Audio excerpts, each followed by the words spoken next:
Kia ora koutou, welcome. Welcome to this meeting of the Council Hearings Panel to hear submissions on the representation review. We've got apologies from Councillors Vandervis and Houlihan. I'll move that they be accepted. Seconded, Councillor Walker. All those in favour? Those against? That's agreed. I'll further move that we confirm the agenda without additional alteration. Seconded, Councillor Staines. Thank you. Any discussion? I'll put it. All those in favour? Those against? That is agreed. Declarations of interest. Anything that needs updating? Councillor Raddick is terrible at auctions. Terrible. Oh, okay. So there's no amendments to be made. No. I'll move that council notes the elected members' interest register, confirms the proposed management plan, and notes the proposed management plan for the executive leadership team. Seconded, Councillor Walker. Thank you. All those in favour? Those against? That's agreed. The substantive report on the agenda today, representation review submissions 2021, of which there were a number, only 3 of which indicated that they wished to speak to their submission, and 2 of those are now being taken care of by the same submitter. So we have Ms. Karen Anderson, whose submission you'll find on page 30 of your agenda, and following that, Mr. Colin Weatherall will speak to both his personal submission and on behalf of the Saddle Hill Community Board. And that will take us through that. Submitters have been given 5 minutes, or have been told that they have 5 minutes to speak, as you would anticipate, and then we've allowed 5 minutes for questions if there are any.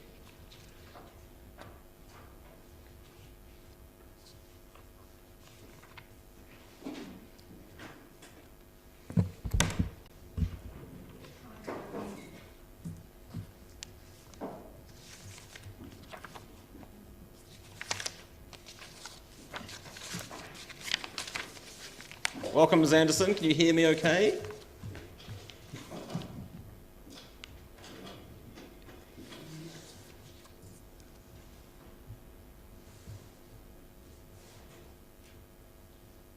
We can't hear you at this point. We can see you, just can't hear you, and you're not muted as far as we can see.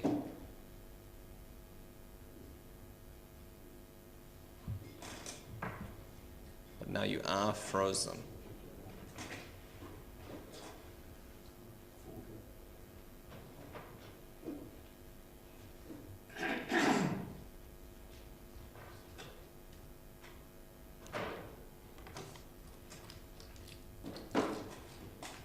You could perhaps need to turn up your microphone at your end.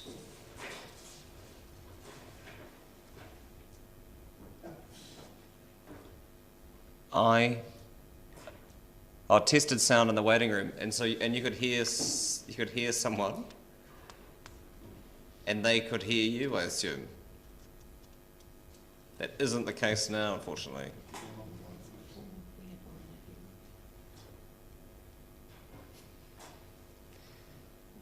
You can leave messages in the chat too, if that's easier.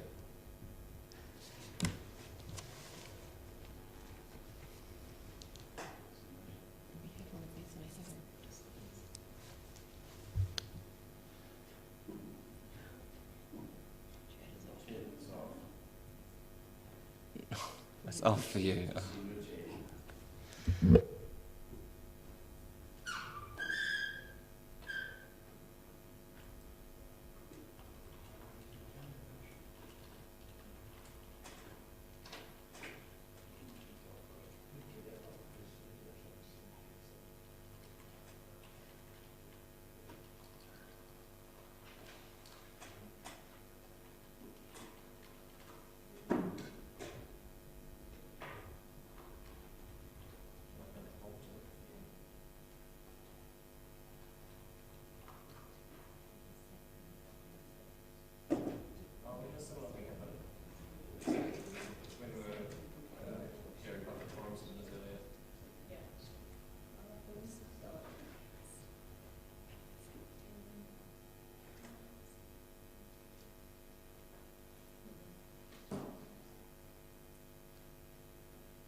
Is Mr. Weatherall in the waiting room?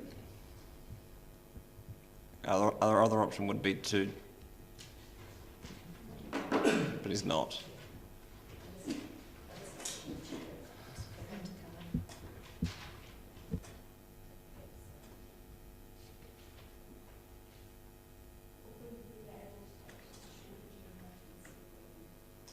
Sure, I'll move we adjourn the meeting. Second, Councillor Gary. All those in favour? Those against? That's agreed. Thanks.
Logistics of a new way of operating, and thank you for your patience, and thank you for your submission, which we have all read. You have 5 minutes of our time, should you wish to use it in speaking to your submission. Right. Okay. So 2 points. The first one is that representation arrangements are the most critical part of a representative democracy, or it simply becomes a farce. Now, you're about to make a decision based on 7 submissions, one of which you identified wasn't even on topic, from a population of around 130,000. Now, you may have met the minimum legal requirement of public notice, but the question is whether you met the minimum purpose of notice, which is to bring this to the public's attention. And when compared with other consultations and reviews, this one was significantly under promoted, which means question today is whether certain submissions adequately measure the public position, because silence is not consent. Now, the second point is, of those 7 submissions, we can discount one that was completely off topic. It leaves us with 6. 33% supported a change to wards. 66% supported more community boards. And if those percentages are unusable, then so is your review and your consultation. They are overwhelmingly for local representation, not place-based lobby groups, accountable representatives. In which case, you can't justify it. Is that directed at me? Is that directed at me? Right. In which case, you can't justify the status quo, because that leaves about 90,000 people without one. Which was accountable representatives, which got interrupted. Excuse me, why?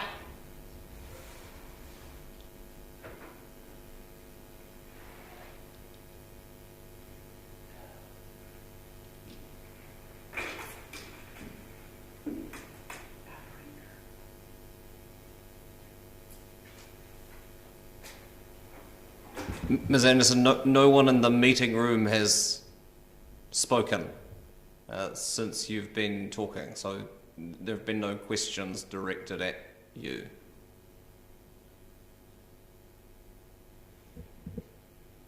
Okay, that's very weird then. Right. Okay, so where were we up to? Okay, so essentially what I had been saying was that here were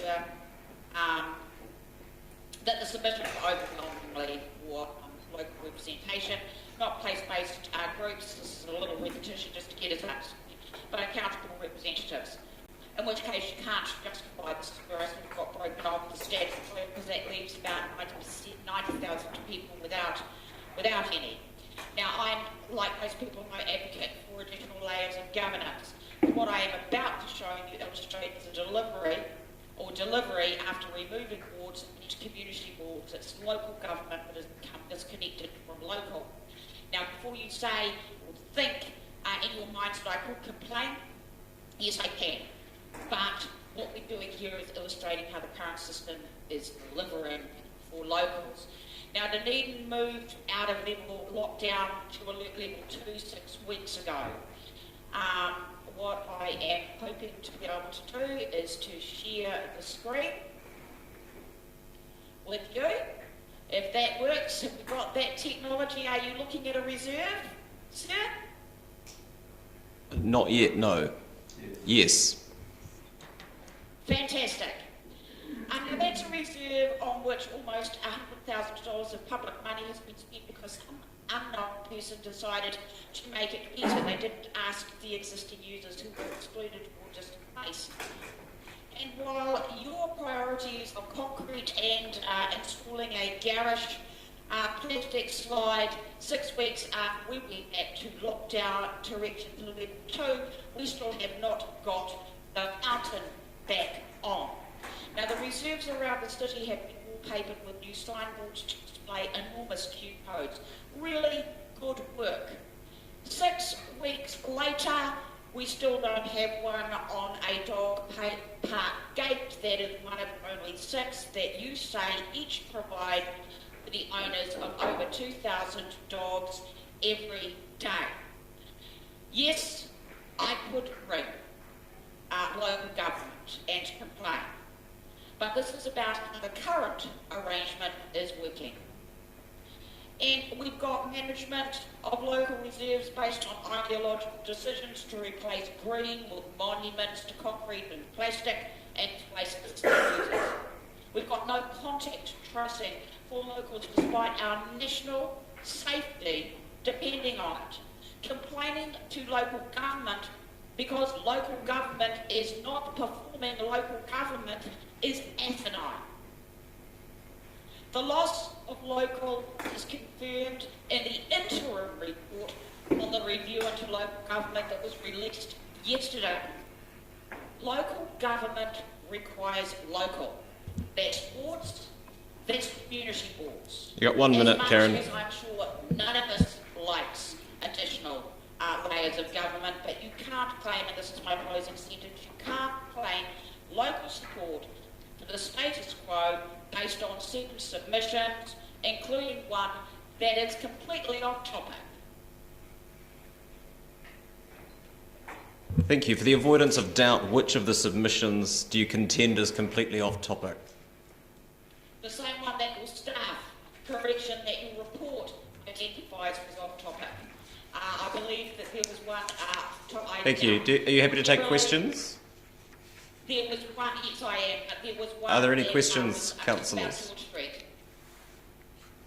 Nothing about the consultation.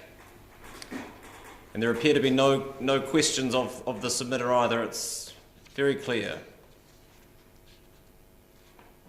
Thank you for your time and for your submission. We appreciate it, and apologies again for our technical difficulties. We got there. Thanks, Karen.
Mr. Wetherall, welcome.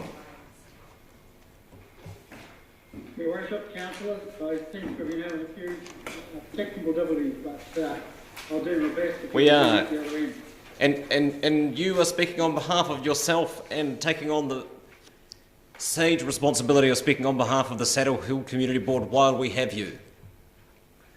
Yeah, thank you. I'll cover my own first. I can be more passionate about that because the other one I'm just representing your views. Councillors, I've changed my tack from the first submission that I put in because I did ask for a real award. But when I saw the outcome of the review committee's recommendations, I thought, well, you're on a hiding for nothing. So I guess the best I can do is ask you to think about the city that we are involved in and ensure that the rural side of our city has significant representation. No disrespect to the councillors around the table, but my count would say that maybe 3 or 4 of you have had experience of some board representation, otherwise you've been in the one major city block. And if I've got that number wrong, I apologise. But the point I'm making is there's not a lot of real experience around our table, and if the rumours that Councillor Lord may be thinking of his future, I want to ensure that we have a voice or voices that represent 85% or greater of our city. And I think the latest thing that's happening with Three Waters has indicated that we are a very big city, a very rural city, because our water comes in our faraway catchments and it comes all the way through. And with local government reform being looked at by the government later this year or early next year, we have to look after ourselves. So I'm seeking whatever the mechanism is to ensure that the councillors elected to our council going forward give as wide a representation as possible. It's very difficult under the current structure. Wards allowed younger folk to be able to come through community boards and stand in local wards and get to council. very difficult now to go to a central ward or a large ward and be a young, progressive person that might want to have an interest in our city, but to be elected. And I don't argue about structure there is, I just say it doesn't give the city the best representation. We must look after our city going forward, we must look after it ourselves, because I'm sure as hell don't sense that anyone else is going to do it for us. As I've said, government reforms pending, so this is an opportunity as you go through for the next period to open up the market and open up the choice to have some real voices. And that's really all I'm pleading with you to do, is the report, the reviewer's report, and it's probably known that I did apply to be one of the reviewers. It was said that I had a conflict of interest, so I was pushed back, and that's fine. But I offer over 40 years of experience from community boards, single ward, multiple ward, and then coming into the central ward. So I do come with a little bit of knowledge of what it means to the city and how we go forward. Your Worship, I wish the Council good luck, and I'm happy to answer any questions. Thank you, Mr. Weatherall. Are there any questions? Councillor Elder. Thank you for your submission. And I was just a question I have to ask is, when it comes to community boards and the option of wards, is having councillors on those community boards some way towards your concerns about representation of those communities? How is... Oh, absolutely. Sorry, Councillor, I cut you off. No, that's okay. It's really just asking you how that works and how effective that is and what your view on that is. Oh, no, look, I support the review report in front of Council in general terms now, because as I said, I'm very concerned about the low input of submissions, obviously, which concerns me, that you can only do your own and not anyone else. So, you know, the recommendation to retain community boards is great. The absolute critical link between council and the community boards by having a councillor on those is critical, and I think it works well, and my experience goes back, you know, as I said, right to 89 when we had that linkage all the way through. But it's an important part of what happens. Councillor Gary. Oh, thank you, Worship. Thank you, Mr. Weatherall. I had a question around your comment about the young people coming through the community boards and onto council. It was more difficult through an overall ward rather than a ward system. And I just hark back to and I can't remember what year it was now, was it 2016? Someone will correct me, the year that we went to the Local Government Commission. The community boards went to the Local Government Commission with an appeal. And one of the questions was whether that large, all-encompassing ward versus a number of different wards was going to provide just the challenge you've discussed. Could you just go into that a little bit more in terms of what you've observed over the years from going from a ward system to a larger all of city? Well, I guess I have the luxury of coming in behind two sitting councillors of the council, Bill Ord and Bill Gray. Green Island City Hill, we had an amalgamation of the two, and I stepped in behind them, and I was lucky to get not an easy ride, but I had a ride through that gave me profile locally, gave me profile in the local ward, and then gave me the opportunity to join council, and then hopefully stand on my own feet when we moved a few years ago to a centralised ward, because that was, and we still had the Mosgiel Torrey ward at that stage. One of the challenges is that it would be easy to argue a case for a large rural ward and one councillor, but that's a pretty lonely bloody task. And as the late former councillor Prendergast and Parada would tell you, it's a huge surrounding rural patch for the city. So rather than throw someone in the lion's den and not make it work, that's why my original submission suggested 3 councillors outside the central city and the balance of 11 inside. But as I said, face practicality when I looked at the review recommendations, thought, well, that's not going to bloody fly. How do I keep going in this process and get the council and try and seek the best outcome we can? So growing up in a community board or being involved gives you a local profile, local ward gives you a benefit. A number of our councillors have come from South Dunedin and 3 ward representation. But, you know, this is the system we've got. I'm not asking that to be changed too much now. Just remembering as we go to the next election that we try and find a way to ensure we have the voice across our whole city. There are some big issues that we face, big challenges that council are going to take on, and I wish you well with those. Thank you. Thank you. Are you speaking to the community board submission now? Yes, I will, Director. Just give me just a 30 seconds to change the favour so I get the right notes in front of me. I don't want to dash off in the wrong piece. It really would better hold from the and I apologise on behalf of the community board. He's right under the knife at the moment, and he'll be fine, but the rest of the board weren't available. So probably the one person that had the greatest background in Contagion 9 in Saddle Hill, I felt comfortable to offer to just represent the views that I've got in the report to council.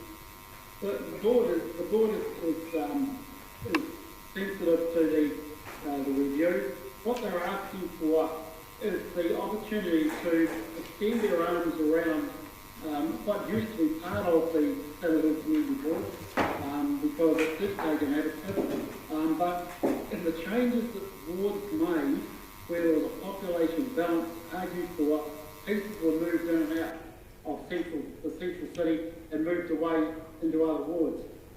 So this whole coastal area has become part of the central ward. Now that was the one major ward. So they're getting a lot of community support and a lot of growth and interest and expectation coming out of Green Island, the greater Green Island community. They've got an active small group there that's doing some projects in conjunction with council and others. And what they're asking for is the opportunity to extend their arms around that group. Now, maybe what they're asking for can't be formally done under the current structure, but there may be an opportunity to do an informal arrangement which the council can encourage communication across gaps, and that would give them the opportunity. But the former barrier of population has gone. So, you know, Saddle Hill now doesn't hold Saddle Hill. That sits over in Module Torrey. The closest neighbour or the greatest business centre, which is a thriving centre in its own way of Green Island, could do with some extra encouragement. They've got a number of projects, support from council, so it's to work on those together. So really, their submission stands on its feet. It's the synergy of the community as one. Their current community board has representatives living inside their boundary and outside, or in the greater Green Island area, which is allowable by the regulations to stand. They've got passion and strength, and they want to take an interest in the community they represent. So that's really it in a nutshell, Your Worship. They're passionate about it. They want to do as much as they can. They've had quite a significant history of success in the greater Green Island area, and particularly Saddle Hill, and now is an opportunity. And I think the submission does say that staff sometimes have a little bit of a challenge understanding the barrier. Well, I'd take that as a plus. Take their interest in, use the budgets that are available, and make it go as well as you can. So it's a mixed match thing, and involving simply communication with, not at. And that's where I am, Your Worship. Yeah, thank you, Colin. You understand the difficulty we're in that nobody from those other neighbourhoods or communities has asked us to consider them being made part of the Saddle Hill Community Board area. You know, I understand that, sir. Even in my time as a councillor, I went to the community and said, we'd like to extend the Saddle Hill Community Board through a formal process. And quite simply, the answer I got was quite a strong public meeting in Green Island was, you're the councillor, get on with it. So that's okay. They have council representation on their board. It's just a matter of linking communication, working together, having a common interest for the city, and not letting the boundary get in the way of something they're encouraging. Thank you. Councillor Lord. Yeah, I hope you can hear me, Colin. Hey, my question relates to your previous submission, and it's just to do with the desire, and although you're saying now it's not quite so strong a need for a rural ward, but the question relates is when we think of the last year that Councillor Noon stood in the Wakawati coast, he was the only one that stood in the ward, and therefore the people in that district didn't need to vote. It was just he was put in without an election. And I'm just wondering, we got a lot of feedback from those people that just said they felt that they'd had no make-up into the form of the council. They weren't able to vote for councillors in the main ward, and I just wonder how you would address that sort of a view. Yeah, Councillor Moore, it's an interesting one. You know, I myself came through 2 elections where I was unopposed. So I know what it's like when someone doesn't stand against you. First time I stood, I had 7 in the Green Island ward against me, or in conjunction with me, and I beat 2 existing councillors. But that was okay. You know, you can't blame someone like Andrew for that. The community see it as that, but you can only put the person up, or the system allows to put the person up that's going to have a go. And you know, we've had a great history of some rural councillors working hard for their community. And I think Andrew did that, and I applaud him for what he's done.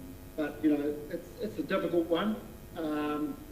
But I accept, as his worship said, if in the case of Saddle Hill, no one's really asked for it. What disappoints me the most to council is the lack of interest in the representation review. I would have to say that I don't think it was particularly well promoted for the first round. I know that the Commissioner's got something like 85 submissions. I asked to speak to them because I thought that was the time to try and make the difference. Didn't get that invitation, so be it, that's how life goes. And that's why I've had to read their report, take a second tack and try and make a different approach. You know, I accept it's a hiding to nothing, but if you don't give it a go, you can never express your voice. And I'll never be accused of sitting backwards and doing that. Thank you. Thank you. Councillor Gary. Well, thank you, Your Worship. Mr Weatherall, can you just remind me, is this the first time that the Saddle Hill Community Board has requested a change in its boundary, or do I recall that they have requested that before? I haven't read the research because I'm aware of a lot of knowledge. I've looked at their submission. I think 6 years ago, or the last time of a review, there was a discussion. That's when things were moved around a bit. That's when the iconic Saddle Hill was taken out of Saddle Hill Board, but that's okay. There was some discussion, but bear in mind the old system used to migrate around the numbers of electors in each of the wards to try and give a balance. And I think they've suffered because of that, although we've got an increase in population now. So yes, it has been asked for in the future, both formally and informally, but you know, so be it. It's critically more important that council supports the retention of the 6 community boards, and they'll just have to work with their neighbours over the boundary in the meantime. Thank you. Finally, Councillor Walker. Yeah, thank you, Your Worship, and thank you, Mr Weatherall. My question relates to the Mayor's original question and my unease around the fact that absolutely nobody from Green Island, Sunnyvale or Abbotsford has submitted asking to support this request. So the question is, if there is a will within these communities, wouldn't it be, I guess, something to advocate working with Sunnyvale, Green Island and Abbotsford, looking towards the next representation review in 6 years? Oh, absolutely, Councillor. You know as well as anyone about community boards and their strengths, and I'm absolutely passionate for it. So I'll die for the cause, and hopefully I'm around in 6 years' time. And I'm more concerned what the government might do and reform in the bigger picture in the meantime. But we need to communicate and talk about it, and pick up the cudgel and run with it, and prepared to help out and do what it can. And I'm sure that the community board will do the same. There's a message in this. The whole thing, as I've said, the lack of submissions from day one into the process has got to be disappointing in a big city like we are. But so be it. This is what you've got. You make the decision based on what you've got. You've got a reviewer's report. and that could have been a lot harder to argue against than what it is. You know, in general terms, I support it. I just like seeing some fine tweaking to it. But no, you're right. It needs to be generated from within. But today's age, it's a little bit difficult to get people motivated. There's a few other things on their mind, and council representation mightn't be one of the foremost. You could take it, and I congratulate council. You could take it as a vote of confidence that no one wants to change. But we always should be looking at what the opportunities are ahead of us. Thank you, and I'm very sure you'll be here in 6 years. Spoken like a true uncontested candidate, Colin. Spoken like a true uncontested candidate. That it's a vote of confidence in your performance, that there's so little engagement and nobody running against you. Thank you for your submissions and for your time this afternoon. We appreciate it. Yeah, no, thank you, council, and I wish you well. Kia ora, Colin. Takes us to the end of submissions. Ms. Sullivan. Your Worship, a procedural question. Yes, and if you'll allow someone who can probably answer procedural questions to take their place at the table, then you can ask it. It relates to the rather uncharitable anonymous submission that we received. I've never been of the view, unless there's some particular personal reason, that we should accept anonymous submissions, and I don't believe it's appropriate that we do that in this instance, and I'll move, if you want me to, that we don't. I know that we do through the annual plan and 10-year plan process. I don't think there's any reason why we can't. No, there's no reason. You're correct, Mr Mayor. We do accept anonymous submissions on the 10-year plan. I think it's more of an overall issue as to whether council wants to do that, but it's up to council as to whether or not they I'm wondering if this might not be best dealt with in the Standing Orders review as an issue, because I think we should have a consistent approach, but I don't see any reason why in a public process, unless there's a compelling reason, several of which we could all think of, for people to feel free to make a submission full of random abuse, in this case, right or wrong, about a community board, whichever one, and I just don't think it's necessary or appropriate. Yeah, thank you, and we can certainly pick that up when we... If we could just pick that up as part of that process. Point, yeah. Thank you.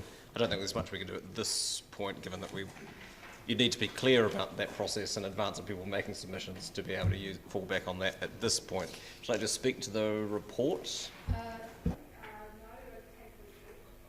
No, just take it as read, Mr Mayor, and happy to answer any questions. Thank you. The questions, councillors. I have one.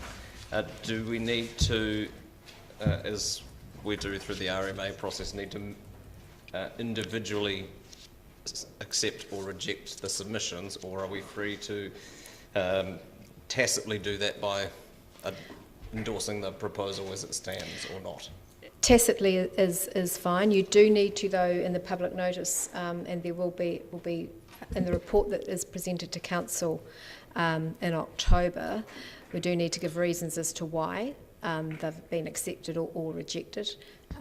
But that doesn't need to be done at this forum, only at the council meeting. At the council meeting. So, but to give, it would be useful in writing that report to give me an indication so that I can include that as the reasons in the report for the acceptance or rejection of those submissions. And how would you suggest we offer that feedback? Well, you can do that to me individually, although if you've got an indication now as to which ones you would support, because the recommendation is for the hearings panel to make a recommendation to council regarding its final proposal. So if you do wish to make any changes to it, now would be the time to do that, so that comes through in the report. Thank you. Questions? There are none.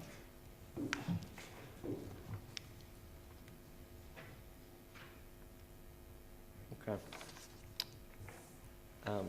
Well, I'm happy to move that the proposal as drafted be recommended to council for adoption at the subsequent meeting. It's been seconded. Councillor Benson Pope. Would anyone like to speak to it? Councillor Gary. Yes, I just wanted to note the way that community boards have been valued, and again in Mr Weatherall's submission today, and the importance of community boards in our city, as councillors around this table who are appointed to one or have been will know. And it's really good to see that value placed on them and the importance of them in the chain that flax roots democracy, the eyes and ears of council at a local level.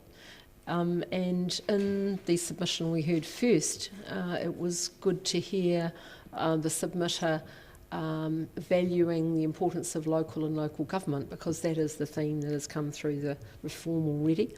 And so I think it's just important to acknowledge those couple of things. This is a very different representation review to one of 6 years ago.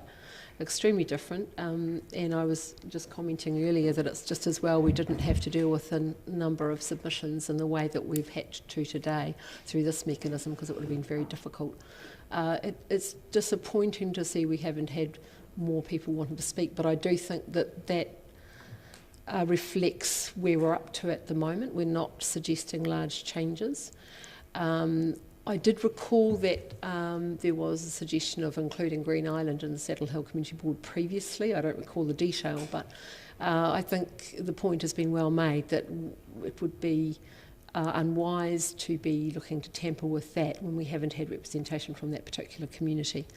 But that would be something to work to in the future. And given that we do have a local government reform ahead of us, the shape of that will probably determine how we approach the next representation review. But I do think this is an important review, and I feel happy with where we've landed. Councillor Walker. Yep, thank you to the mover and seconder, and thank you to the staff for initiating this process. And of course, like Councillor Gary, I come from a past that went through a very fraught process under a rep review where we were, basically sitting under the sword of Damocles, fighting for our future. And I think there may not have been too many submissions either way in this process, but I think that probably speaks to the comfort experienced by both community boards and the public. And you can see that in the feedback from the community boards. And ironically, our most rurally based community boards did right saying they support the status quo, not asking for a rural-based ward. And I do thank the submitters. I think the questions posed in relation to the expansion of a board area are fair and justified. But to get certainly my support, I think that has to be community-driven. I'd like to see the community coming and speaking to us and telling us why they see the benefits or otherwise of doing or not doing an expansion. And the same with asking for a rural ward.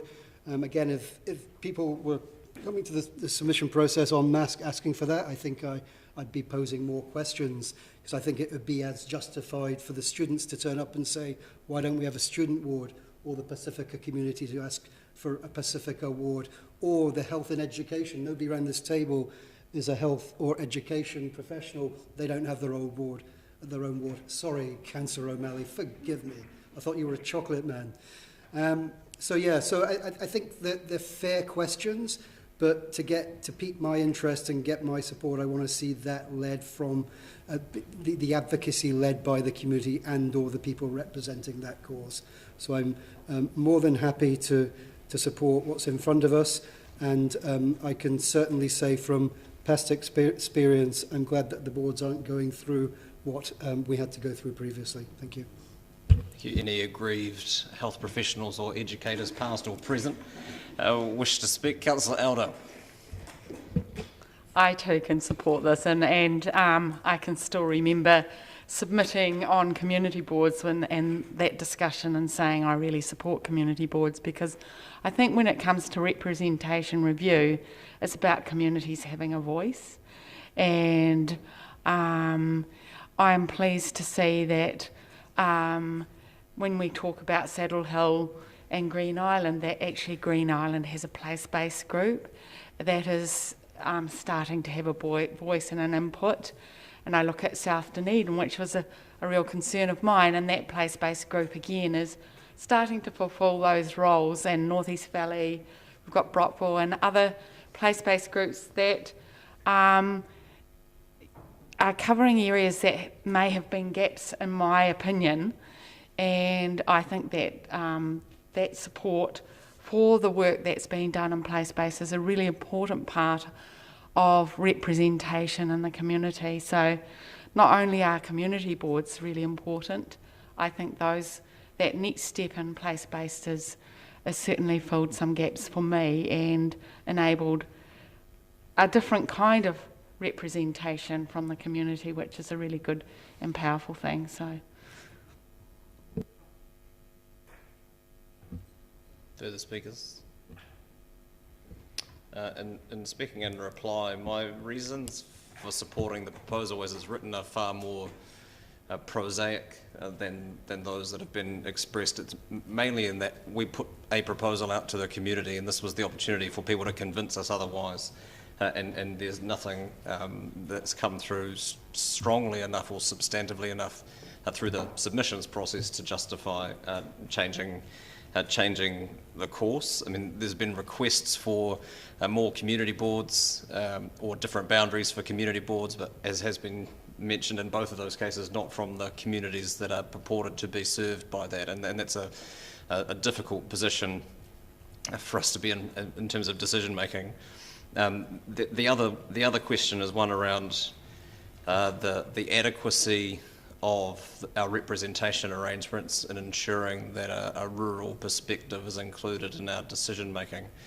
And you know, I count at least 3 rural landowners that currently sit around the council table elected under the current representation arrangements, and we'll see what turns up in the next electoral cycle. And then when you get to the question of how do you draw a map that ensures a rural voice is included in your decision making, it probably wouldn't include the North East Valley, where Councillor Hall lives, and nor would you want to assume that people who were residing in Brighton or Mosgiel were necessarily farmers or people with an understanding or a perspective of rural industries. It's really difficult to draw geographic boundaries around constituencies of interest in that way, and the system that we have allows people to get elected with the support of people who share their values and share their concerns that live across the geographic spread without necessarily having to be in their direct neighbourhood. And I fully supported. I don't know what to make of Mr Weatherall's comments that an at-large boundary makes it difficult for young progressive candidates to get elected to the City Council. Maybe I'm only one of those things these days. I'll put the motion. All those in favour? Aye. Those against? That's agreed. And that's the meeting at 1:53. Thank you.